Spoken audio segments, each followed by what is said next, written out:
one challenge is, someone may come up with an endpoint that's been derived in a very specific population, and they'll like the idea of it, and will kind of uncritically, suggest that we apply it to new populations.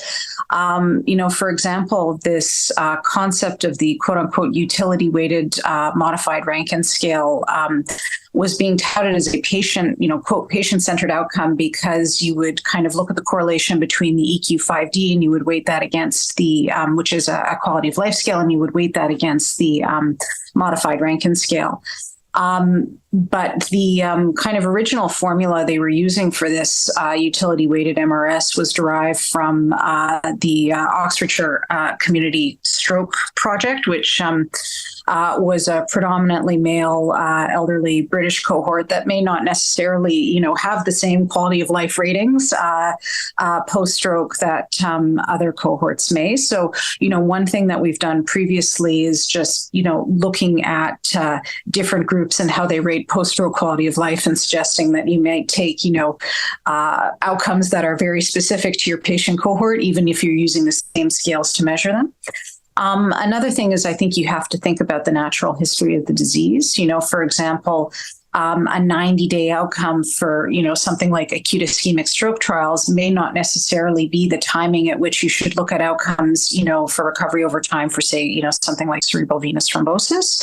Or, for example, in intracerebral hemorrhage, we're seeing that people continue to make functional gains much later than people with ischemic stroke. So, perhaps for future ICH trials, they should be looking at outcomes at, 1 year.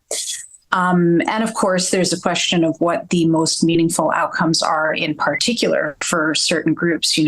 As previously, I've used the example of using the MRS to describe impairment in cerebral venous thrombosis, or even using, a particular cognitive scale that might be appropriate in a really elderly population. If you have a young, high-functioning population to begin with, the ceiling is going to be much higher. So you're going to want to use a more, sensitive or granular outcome to capture that.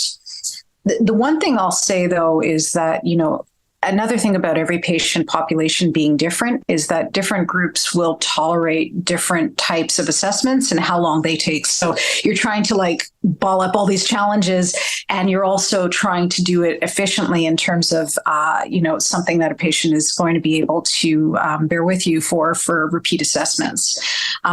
What I found from studying the cerebral venous thrombosis population is that they're very, very different from, say, I'm also doing a study in adult congenital heart disease, and the latter, they're also young and high functioning, but they have been in the medical system their entire lives, and they have a lot more patients for much longer assessments because they're used to taking a long time with doctors, I find.